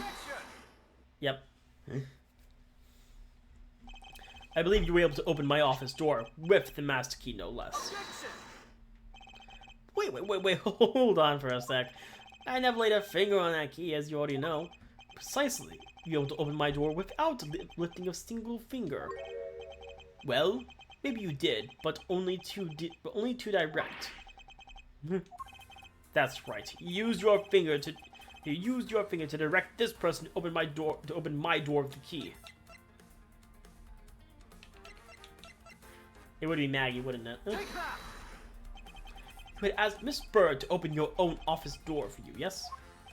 Yeah, I kind of forgot my key at home. Happens a bit too often for my taste, you know. But the room you had Miss Bird open at that time was not your own, was it? Yeah. What? You have quite the imagination. But why don't we ask the girl herself whose door she opened, shall we? I'm certain that it was Mr. Portsman's door, sir.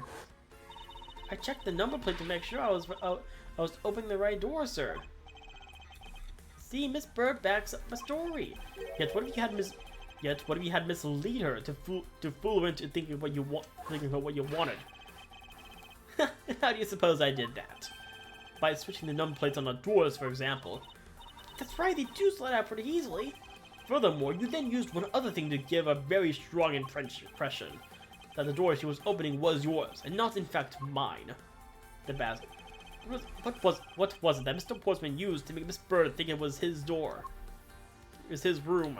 The basketball net. What? The basketball hoop, sir? It's quite the peculiar fixture in any hallway, let alone a hallway in this building. Which is why I left a usually strong impression on you. It's an object perfectly suited to sit just outside the office of a peculiar prosecutor. That's very true, sir, because there was a basketball hoop sitting there. I thought the door I was opening had to be Mr. Portsman. There are signs that the hoop has been moved. This sits in front of my office, to be sure.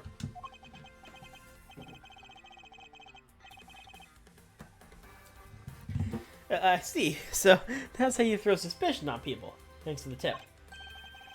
But I think your conjecture is a little off the racetrack. Conjecture's rebuttal. Now you're just spouting nonsense. I had the girl open my office door. After that, I was in my room the entire time. You don't have a single reason to suspect me. So he tends to claim his innocence to the end, does he? I'm as pure and innocent as my jacket. And Miss Bird is dirty as guilty as the jacket she wears. My jacket's not dirty, and I'll have you know, I just washed it yesterday. Please calm down, for I intend to show who is the one truly covered in slime here.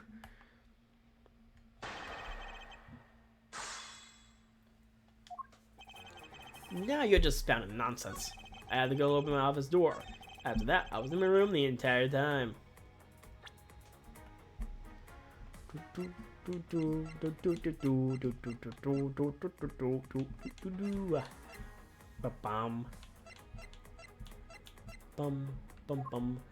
So, what do we now? I present this. We still have bits a lot. Oh, guess I'm pressing it. And what were you doing in your office? I was doing my usual training regimen. Were you going through your law books from start to finish? Mainly batting practice and some weights. Oh, and I jog when I get the chance. Wow, he must be the buffest prosecutor we have. With the weakest legal muscles, it would seem. I was doing my usual workout, so you don't have a single reason to suspect me. Okay, so I guess we have some. I guess we have to put this here then. Let's see. What does it say again?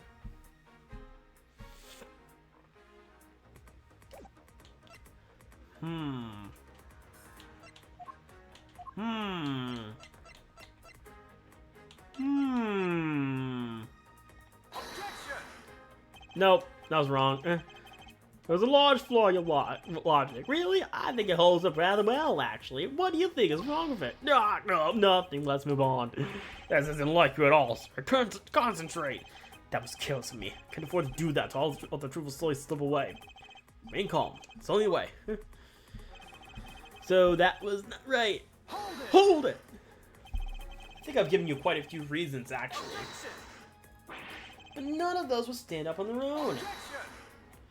Then what about all the evidence? It's all circumstantial. No judge can figure out such a flimsy evidence. You seem to be trembling a little. I'm a little push. All I have to do is find the flaw in his testimony.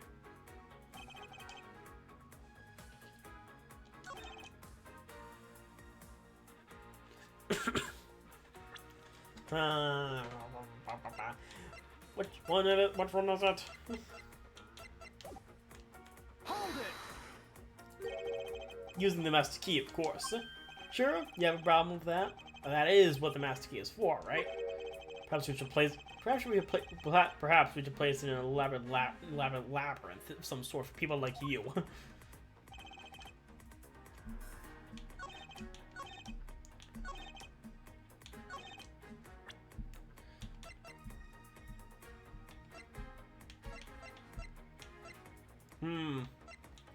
I don't know.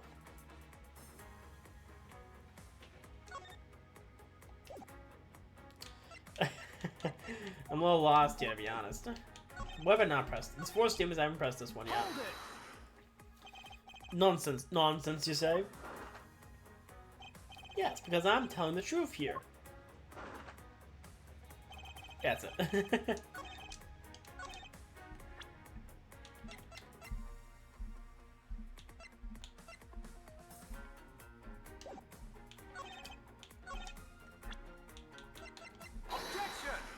There we go. Objection! I had your drawer dusted for prints. On my door? What for? Come on, I bet you didn't find anything. You sure are good at wasting time. You're right. I didn't find anything. It's definitely not Miss Bird's fingerprints. Prints? What did they have to do with anything?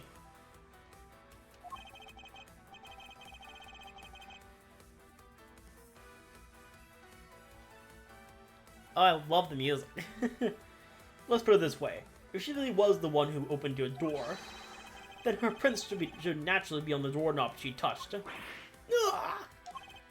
Further, all the prints on my office door's knob have been wiped clean off.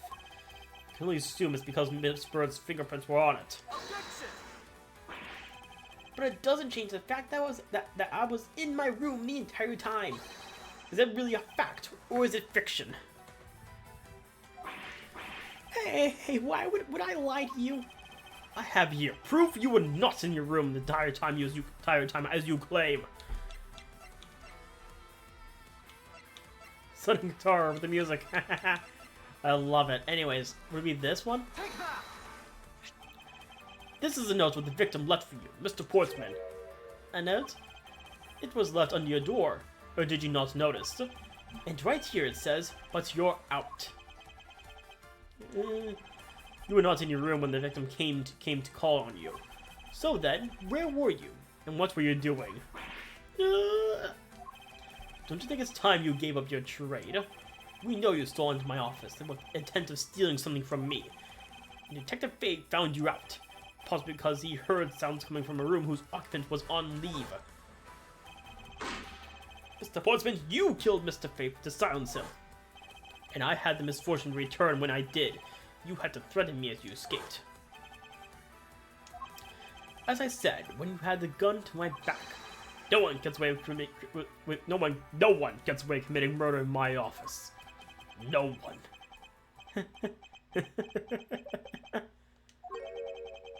Huh? It just was so funny, pal. Well, that look of stiff seriousness on the face of this office's finest prosecutor, as he makes a huge mistake in accusing me. It's to be too much to bear. There's just nothing else like it in the world. What? This Edgeworth just explained it all. He even backed up. You're the murderer. Stop trying to be slippery. Just admit to the crime already. And as I said earlier, it's also circumstantial, so full of conjecture. You say you checked my doorknob for prints? Well, I can readily confess that I had wiped that knob down well. I'm a little obsessive compulsive, you see. I didn't want to touch a doorknob that you had touched, which is why I wiped the knob down so as soon as I could have to open the door. After that, it makes perfect sense that only Jim's and my own prints be on there. You made it up just now, didn't you? Furthermore, as the note Jim left for me, do you know exactly when that was? All we know, he could have left it there before I arrived at the office, like early evening, for example. Are you saying you failed to notice a note in your doorway? Hey, even geniuses fail at times. I was probably too preoccupied by work-related matters, although that's no excuse. No, that's just a flat-out lie. There's no way you didn't notice a note that size. Ah, but you can't prove that, can you? Say something, Mr. Edgeworth. Back me up here, sir. No. Portsmouth makes a good point. I can't prove that he didn't simply overlook it. Besides, I have an airtight alibi. Airtight, you say? I only just realized I had one as we were talking. I guess it would have been better for all of us if I had told you sooner. Here we go again. More arguments. This is gonna take a bit. If memory serves, you came back to this office at around 2 a.m., correct? And it was then that you had that unfortunate confrontation at gunpoint with the culprit. But at exactly that time, I was down in criminal affairs. Ask around, I'm sure the other detectives will corroborate my story. It's a perfect alibi. Do you really think it's that perfect?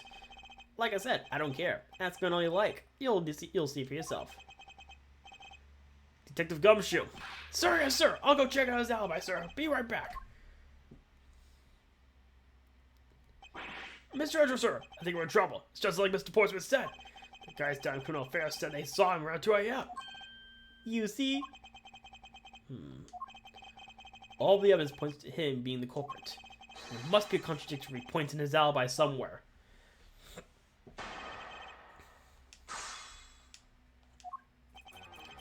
As far as you came back to his office around 2 a.m., correct? It was then that you had an unfortunate confrontation at gunpoint with the culprit. But at exactly that time, I was down in criminal affairs. That's ground. I'm sure the other detectives will corroborate my story. It's a perfect alibi. What if it wasn't the perfect alibi?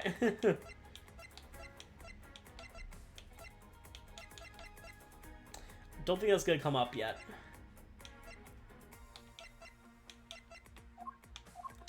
At this point, I probably need to press here. Hold it. You are correct, it was around 2 a.m. Are you sure? It's really important to me that you are spot on at the time. I remember checking my watch then, and make no mistake, it was 2.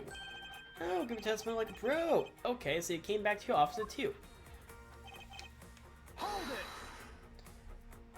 It is as you say, however, yes, Robbie the only one who claims to have bumped into the culprit. So tell me, did you see the person's face? It wasn't me who you saw? It was pitch black, so I couldn't actually see. Objection. Oh, come now. I'm sure you saw something. Try a little harder, why don't you? I'm beginning to feel like I'm the one being interrogated here. Oh, well, doesn't matter if you remember or not. Only matters that you ran into the culprit. Time I was down in criminal affairs. Hold it. So you paid the criminal affairs department to visit. Yep, right after I left the prosecutor's building, I headed straight for the precinct. Hold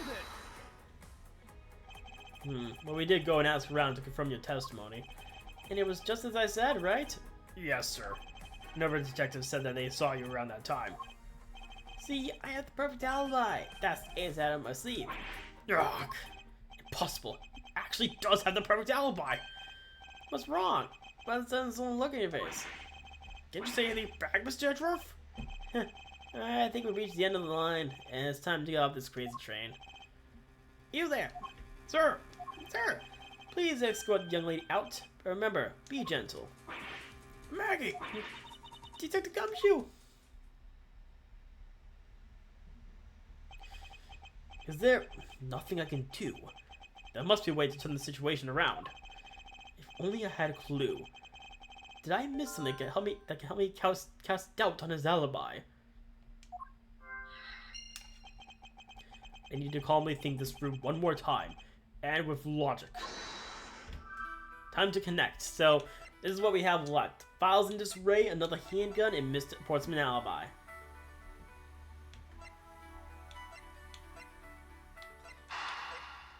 Would these connect?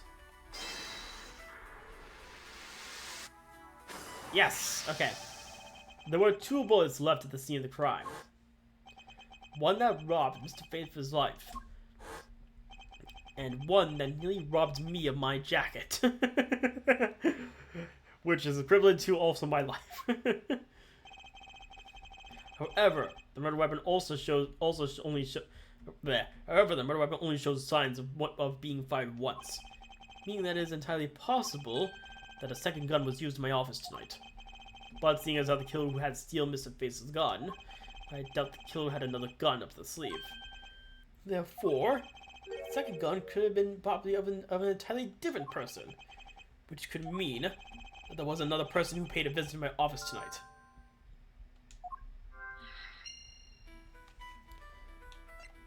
So that's where these 2 would come in.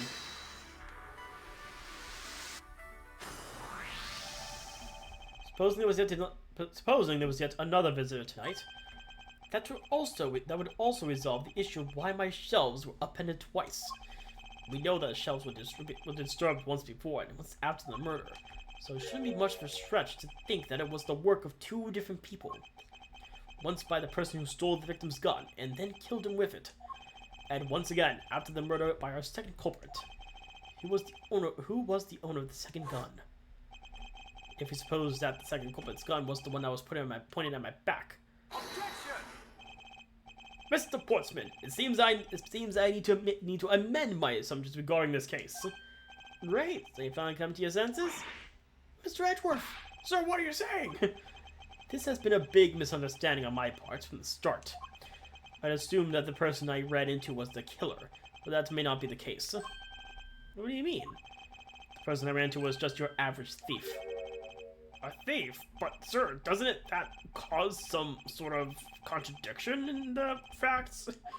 Not at all. It simply means that the killer was someone else. It simply means the killer was someone else. It means that in actuality 2 culprits stole into my office tonight. What do you mean? What do you mean 2? It explains both why my shelves were disturbed twice and how there were 2 guns. Mr. Portsman tricked Mr. Bird and gained entry into my office. Objection!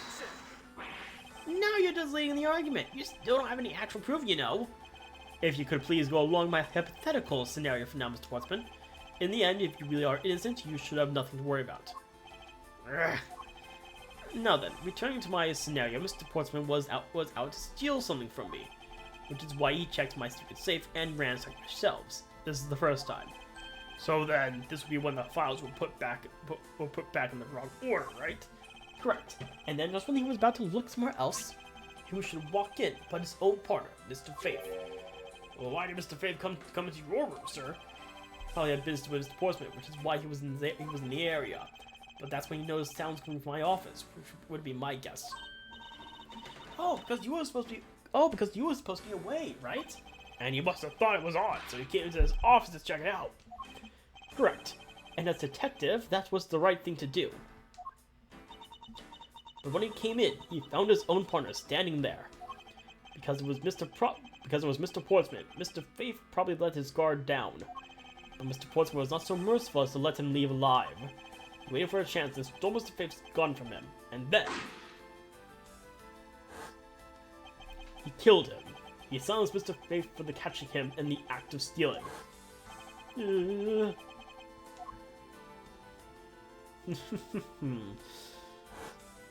This was the moment in which the first shot was fired, and the one that landed in my files.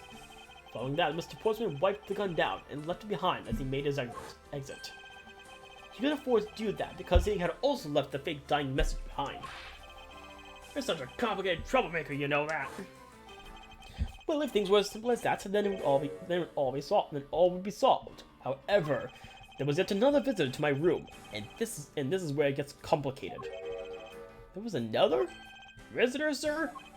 Yes, and this other person's objective was also to steal something from me. Now that even after Mr. Portsman left, the door to my office remained unlocked. However, this new visitor had no way of knowing that, and so they stole the master key from the security guard's room, and then entered my room and searched for my shelves. This was the second time they were disturbed, and it seems the thief found their prize. The stolen zero file, right, sir? Correct. Only just as the thief was about to leave with the file, I appeared. The thief then threatened me with their own gun and made their escape. The second bullet was fired during that brief encounter. So the shelves getting messed up twice in the 2 bullets. It was all because 2 different people were doing those things at 2 different times. Precisely. So now do you see, Mr. Portsman? The person I met was just a thief, and was not in fact Mr. Faith's killer. Your alibi for the time frame in which I ran into that other person is now irrelevant. Because we now know that the murder took place during the first culprit's visit. Oh, he's not done yet. What's so funny, pal? Absolutely splendid. Your scenario explains everything. Of course it does. It's Mr. Edgeworth, after all. But you know, it still doesn't change the fact that it's all circumstantial. Supposing if, and that's a big if, your theory is right, it would indeed render my alibi, which has withstood scrutiny, mind you, irrelevant. But there is still one defining point of your argument, for which you have no evidence. Your superstition that I was the first visitor. Mr. Edgeworth, you can't let him get away with that, sir. But he has a point. I have absolutely no proof at this point. Don't say that, sir. I don't believe this. Don't worry, Maggie. I'll do something if I must. You know something? I find your attitude to be somewhat peculiar, Mr. Edgeworth. The person you met really was just a plain old thief? Then why is that person not your main suspect? That is, if your theory is correct. Oh my god, we're doing this again? Is this the last one? That's cool. That thief you ran into should be your real suspect, wouldn't you say? We should be out there looking for that thief right now. They might still be nearby. I hate to repeat myself, but as I've already said, I was training in my room. And when Jim came to deliver some evidence to me, I was down to criminal affairs. So I can't be expected to know what happened around here after I left. So you think we should be out there looking for the thief? Of course. Isn't the time isn't the time to be having these dead-end discussions? Ugh, I'm messing up words today. I don't think it's at all dead-ended. I find your alibi to be fascinating. Let's continue where we left off, shall we? Ugh. I know he's lying. I know he was here, at the scene of the crime. Just to find a way to prove it. Because, no, the thief wouldn't know about the safe, right? So, and it was up when he... So, if we're assuming that the thief wouldn't know about the safe, then that's probably why I need to, like, present the evidence. So... When Jim came to deliver me, I was down in criminal affairs. So I can't be expected to know what happened around here after I left.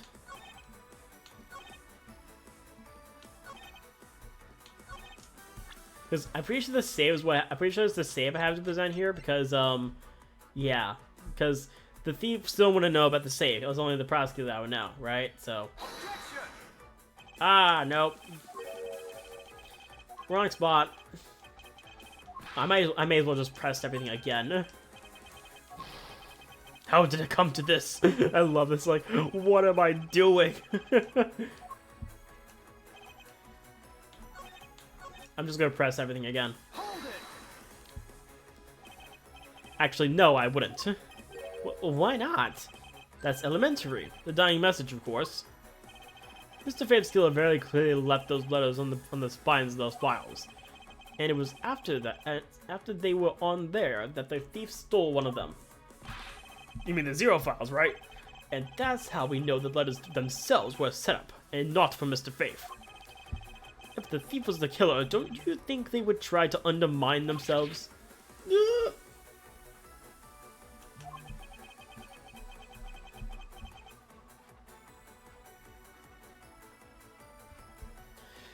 Maybe the killer just didn't think of that either?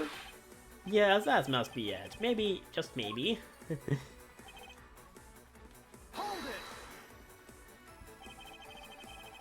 Once escaped, I highly doubt a thief would linger nearby. Well, you never know. Maybe they didn't get what they were really after. Oh, you talk like you know quite a bit about this thief. It's nothing like that. I have no idea. I have no idea about anything after all.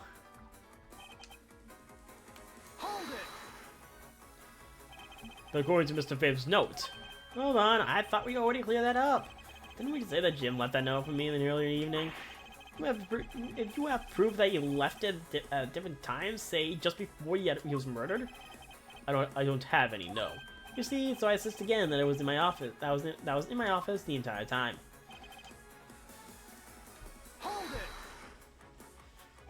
Why didn't you go there with Mr. Faith? Ah, that's because he said he was tired and was going to take a nap. You know, those sofas in the hallway? He likes to sleep on those. It's one of his habits. And what of the evidence he brought? Well, they were things related to yesterday's case. Just 2 items. A gun and the pendant. Interesting. These pieces of testimony seem too crucial to let slip through the cracks. Gun and the pendant that related to yesterday's case. Really? Interesting. 2 items, huh? The note says 3 pieces of evidence. Objection! Only 2 pieces? I believe the proper phrase here is you fail. Failure. Excuse me? You fail as a prosecutor, Mr. Portsman, as you intend to keep evidence hidden from me. What are you talking about? I haven't hid anything from you. Well, here's a piece I think you should read carefully. Nah, it says Mr. Faith was bringing 3 pieces. Yes, and this is the victim's real dying message to you, Mr. Portsman. I can't believe it. To get tripped up by a simple arithmetic. Where is the missing piece of evidence? You have it, don't you? Only the guilty would make such a face. Detective Gumshoe? You don't have to say it, sir. I'll pat the guy down from head to toe. Wait, don't come any closer, I'm warning you. This is all part of the investigation, pal, so don't even think about stopping me. No! Hey, what's this? He had this on him, sir. Despite what you said, it would appear that you do have something to hide. Why would you hide something like that? There's only one reason why anyone would hide evidence of this caliber. Because it would be unequivocally pointed to that person himself as the real killer.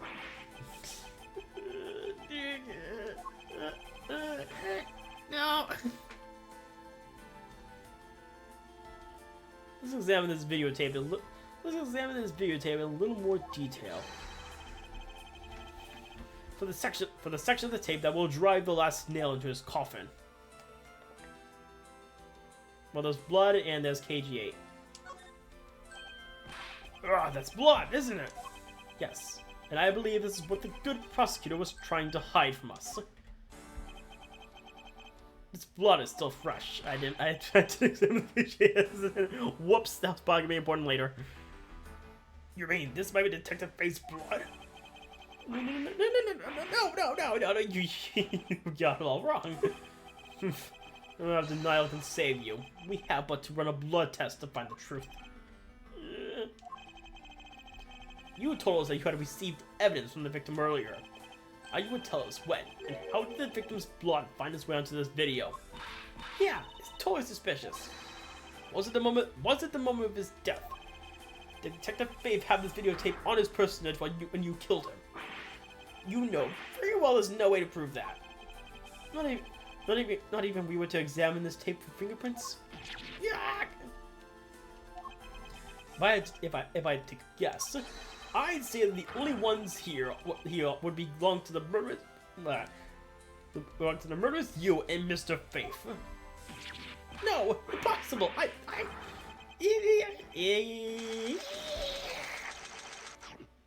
Did you just eat his own metal? The face as he falls.